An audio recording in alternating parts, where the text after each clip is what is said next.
शासी धमाके हिन वक्त ॿुधाइनि था हलूं त लकी मरवत में बारूदी सुरंग जे धमाके में शहीद थींदड़ 7 जवाननि जी जनाज़े नमाज़ पुर में अदा कई वई आहे। अवां खे आगाह कंदा हलूं जनाज़े नमाज़ में कोर कमांडर पेशावर हाज़िर सर्विस ऑफिसरनि जवाननि ऐं अवाम वरी अंग में शिरकत कई आहे। शहीदनि जा मड़ बाणनि इलाइक़नि ॾांहुं रवाना कया विया आहिनि जिते मुकमल फ़ौजी एज़ाज़ सां गॾु खेनि मिटी मां हवाले कयो पियो वञे।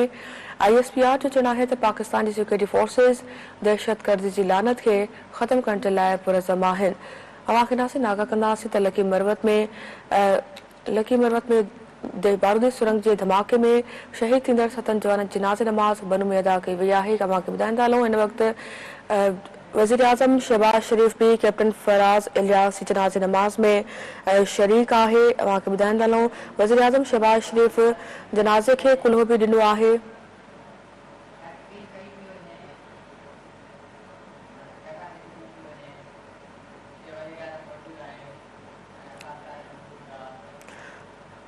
लकी मरवत में दहशत गर्दी के हमले में कैप्टन फराज इलियास भी शहीद थियो हो। कैप्टन फराज शहीद की जनाज़े नमाज में वज़ीर आज़म शहबाज शरीफ़ भी शिरकत कई आहे। अवां खे ॿुधाईंदा हलूं कैप्टन फराज इलियास जनाज़े नमाज में वज़ीर आज़म शिरकत कई आहे ऐं जनाज़े खे कुल्हो बि ॾिनो आहे। हिन वक़्तु तदफ़ीन कई पई वञे शहीदनि जी। अवां खे आगाह कंदा हलूं त लकी मरवत में इहो बारूदी सुरंग जे धमाके में शहीद थींदड़ 7 जवाननि जी जनाज़े नमाज़ बन में अदा कई वई आहे। हिन वक़्तु अवां खे आगाह कंदा हलूं त कैप्टन फराज इलियास जी जनाज़े नमाज़ में वज़ीर आज़म शहबाज शरीफ़ भी शरीक आहे। वज़ीर आज़म शहबाज शरीफ़ जनाज़े खे कुल्हो बि ॾिनो आहे। हिन वक़्तु शहीद कैप्टन फराज खे मिटी मां हवाले कयो पियो वञे। आगाह कंदा हलूं अवां खे नासिन त लकी मरवत में बारूदी सुरंग जे धमाके में शहीद थींदड़ 7 जवाननि जी जनाज़े नमाज़ बन में अदा कई वई आहे। हिन वक़्तु अवां खे आगाह कंदा हलूं त जनाज़े नमाज़ में वज़ीर आज़म शहबाज शरीफ़ भी शिरकत कई आहे। हिन वक़्तु कैप्टन फराज इलियास खे मिटी मां हवाले कयो पियो वञे। उन मौक़े ते वज़ीर आज़म शहबाज शरीफ़ भी मौजूद आहे। फ़ौजी एज़ाज़ सां मिटी मां हवाले कयो पियो वञे।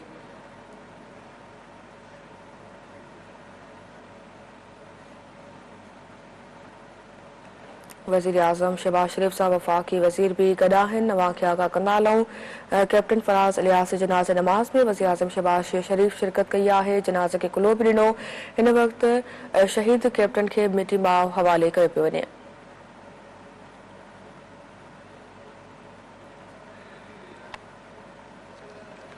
जनाज़े नमाज में कोर कमांडर पेशावर हाज़िर सर्विस ऑफिसर जवाननि ऐं अवाम वॾे अंग में शिरकत कई आहे। हिन वक़्तु अवां खे आगाह कंदा हलूं कैप्टन फराज इलियास जी जनाज़े खे मिटी मां हवाले कयो पियो वञे। ऐं नाज़रीन अवां खे आगाह कंदासीं त वज़ीर आज़म शहबाज शरीफ़ भी इन मौक़े ते मौजूद आहे। कैप्टन फराज इलियास खे मिटी मां हवाले कयो पियो वञे।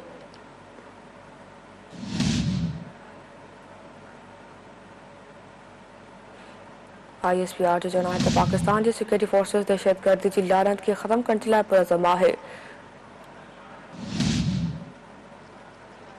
नाज़रीन अहम ख़बर अवां सां शेयर कयूं पिया। कैप्टन फराज इलियास जी जनाज़े नमाज में वज़ीर आज़म शिरकत कई। कैप्टन फराज इलियास खे मिटी मां हवाले कयो पियो वञे। जेत नाज़रीन अवां खे आगाह कंदा हलूं लकी मरवत में बारूदी सुरंग जे धमाके में शहीद थींदड़ 7 जवाननि जी जनाज़े नमाज़ बन में अदा कई वई आहे। जनाज़े नमाज़ में कोर कमांडर पेशावर हाज़िर सर्विस ऑफिसरनि जवाननि ऐं अवाम वॾे अंग में शिरकत कई आहे। शहीदनि जा मड़ बाणनि इलाइक़नि ॾांहुं रवाना कया विया जिते मुकमल फ़ौजी एज़ाज़ सां गॾु खेनि मिटी मां हवाले कयो पियो वञे। ISPR जो चवणु आहे त पाकिस्तान जी सिक्योरिटी फोर्सिस दहशतगर्दी जी लानत खे ख़त्म करण जे लाइ पुरज़म आहे।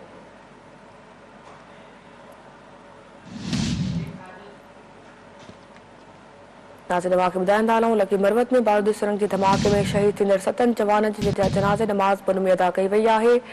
इन हवाले सां वधीक तफ़सील सां राब्तो कयो सीनियर सहाफ़ी तस्दीक़ार सिद्दीक़ सादिक साहब। जी सिद्दीक़ साहब अपडेट कीजिएगा। जी बिल्कुल, जो कभी शहीद हुए थे उनकी नमाज जनाजा जो है वो आज बन्नू में अदा कर दी गई है, जिसमें कोर कमांडर पेशावर हाज़िर सर्विस फौज के अफसरान जवानों और अवाम ने शिरकत की है। शोहदा के जो जज्बे खाकी हैं उनके हवाई इलाकों को रवाना कर दिए गए हैं, जहाँ पर उनको पूरे मुकम्मल फौजी एजाज़ के साथ सुपुर्द किया जाएगा।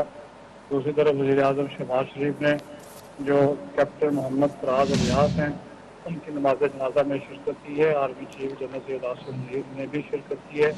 और इस मौका पर वज़ीर आज़म ने जो शोहदा के लवाहिकीन हैं से मुलाकात की और उनके साथ इज़हार ताज़ियत भी किया और कैप्टन फराज की बहादुरी और जुर्रत को सलाम भी पेश किया। इस मौका पर वज़ीर इत्तलात अता तारड़ और दीगर अहम आला अफसरान भी जो है वो मौजूद थे। फ़ौज पाकिस्तान के तर्जुमान का कहना है कि पाकिस्तान की जो सिक्योरिटी फोर्सेज हैं वो दहशतगर्दी की लहन को ख़त्म करने के लिए पुरज़म हैं और हमारे बहादुर शोहदा की कुर्बानियाँ हमारे दहशतगर्दी के खिलाफ जो अज़म है उसको मज़ीद मजबूत करती हैं। बहुत शुक्रिया सिद्दीक साहब, इस हवाले से आपने अपडेट किया। कैप्टन फराज लियासी जनाज़ नमाज अदा कई वई। वज़ीर आज़म शहबाज शरीफ जनाज़ नमाज में भी शिरकत कया है ऐं जनाज़े खे कुलो बि ॾिनो। वाक़िया आगाह कंदा कैप्टन फराज लियास खे मिटी मां हवाले कयो वियो आहे। इहो ॾुखंदड़ वाक़ियो पेश आयो आहे लखी मरवत में दहशतगर्दनि सां विढ़ंदे फ़ौजी असांजा शहीद थिया आहिनि।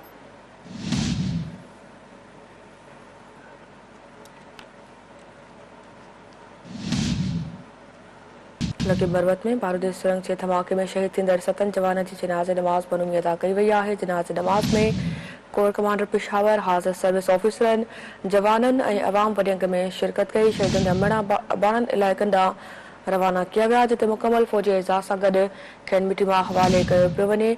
ISPR जो चवणु आहे त पाकिस्तान जी सिक्योरिटी फोर्सेस दहशतगर्दी जी लानत खे ख़त्म करण जे लाइ पुरज़म आहे।